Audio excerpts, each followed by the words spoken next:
I'm going to piss off so many those tattoo chefs who are like, no, but yeah, they need to hear it, I hope. Sofreh restaurant is located in Brooklyn, New York. We have been in business since 2018. I'm serving traditional Iranian food with a little bit of twist of like I insert myself in some dishes, but essentially my mission is to introduce the way we cook at home and in our parties in a restaurant setting.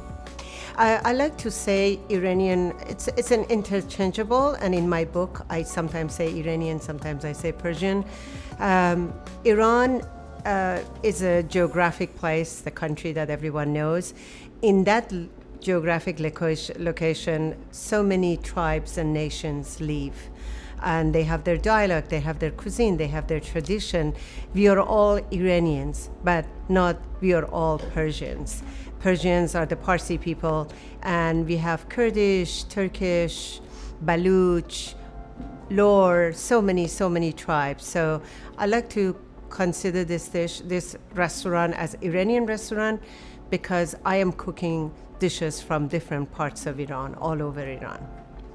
I opened Sofreh with the sole purpose of not seeing our cuisine being represented very well. We have a huge community in LA and all over the world now. What most people think of Persian food is rice and kebab, which is fine.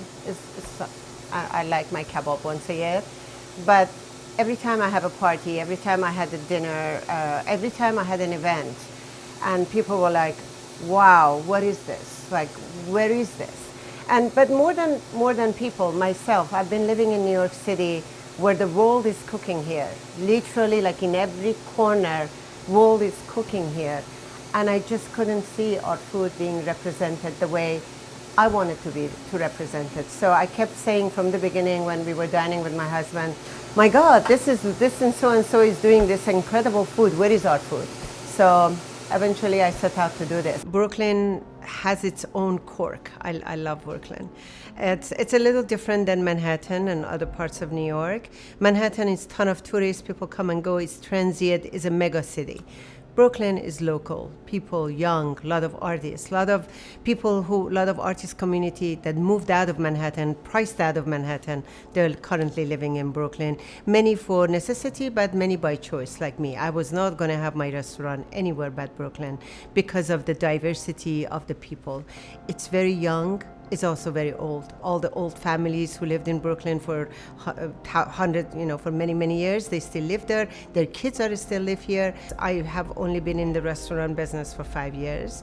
And from the beginning, my menu was more or less the same. I have ton of vegetable options and only 4 mains that are meat-based. And that because you cannot survive in a restaurant business without having a red meat and a fish and another chicken maybe. So that's what I have. But other than that, I basically went by what I like to eat. I personally consume a lot of beans and rice and bread, a lot of starch. We love our starch. And lots of vegetables. And my menu is basically a reflection of what I eat and what I serve my family. It really took me a long time to finalize my concept, but that's also the fact that we got the building, the restaurant, and it took us 6 years to build it. I kind of knew what I knew what I was going to do. I had the menu ready, I had the concept, but it really allowed me to really narrow it down. Plus, I've been cooking since I was 10 years old, so 50 years of cooking gives me some backbone on what is it I want to say, and plus I raised family here and I fed picky teenagers over the years. I threw massive parties. I cooked for shelters, for big events. And I just watched people. All these years, I just watch what dishes people gravitate. What is it that they look at each other and they nod? And that became my menu. It surprises people. Why? This is what I love. Very few cuisines have so many variations of eggplant. So let's showcase it. Nobody has this concept of ash, so let's give it a whole chapter. I wasn't thinking about inspiration. My mother was a principal in a high school that I wasn't so happy to be in that high school as my mother being the principal. But the fact that every day she had to leave the house with us at 7 a.m.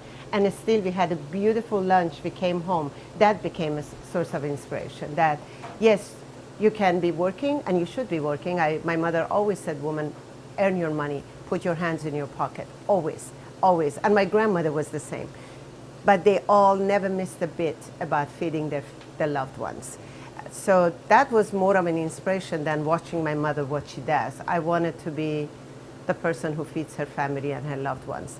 And waking up like 6 in the morning as she was screaming, get ready, like we all have to leave, because at 7 we had to.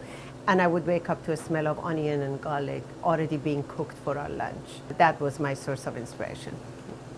The way I grew up, we consumed meat. Almost a middle-class family has kind of a meat-based something at least 3 times, 4 times a week.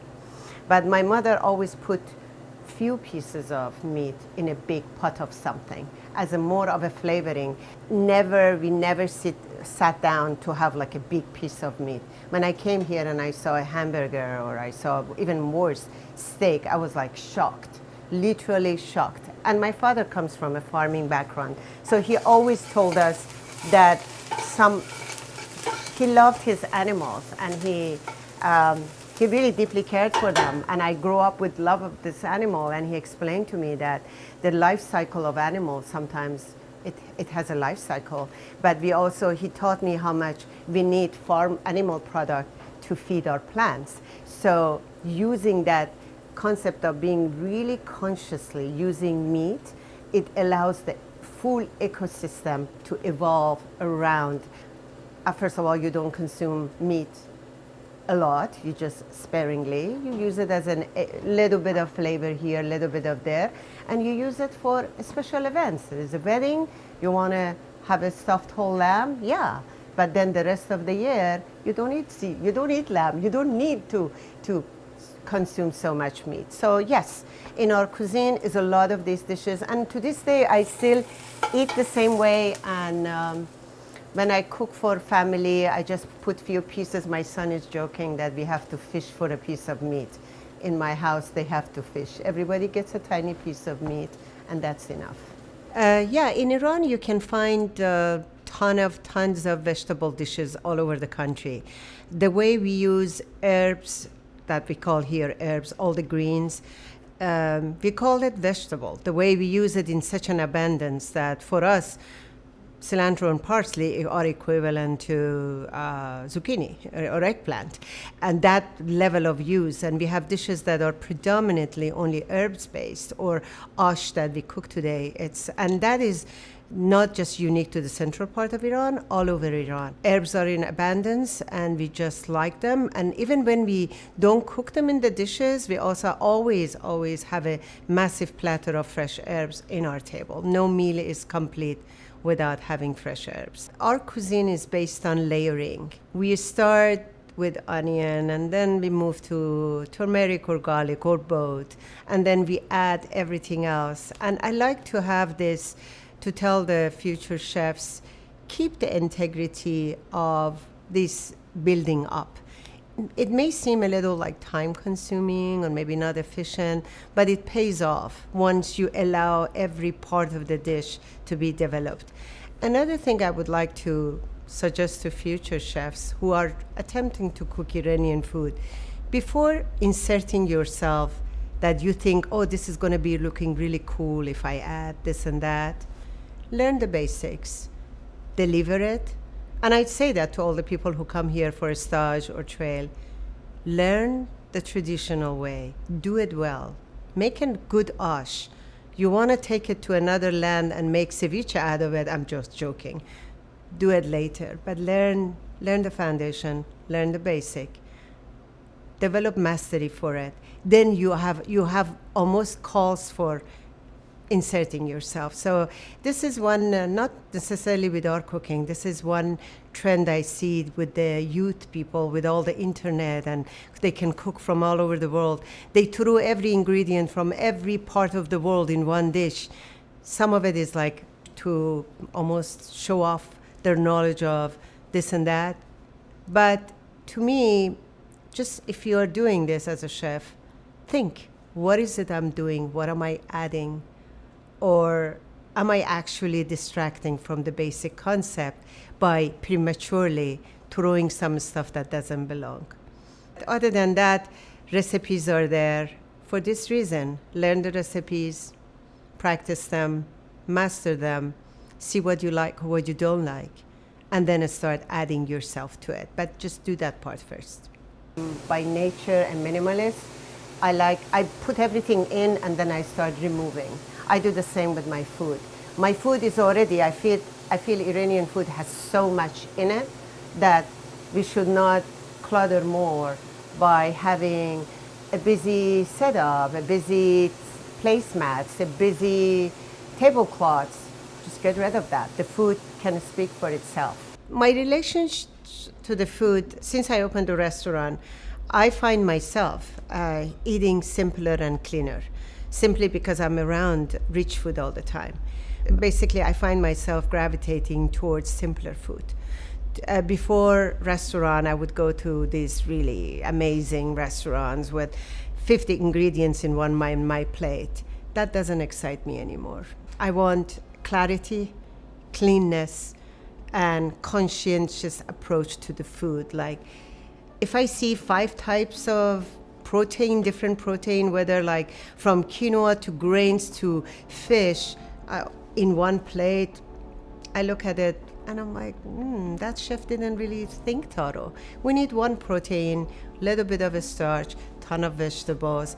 And I have become a little bit maybe more critical since I opened the restaurant, but also more discerning. I think in a time of crisis, we need to be selective, we need to be choosy, and we need to use less of resources while providing a fantastic experience for our guests.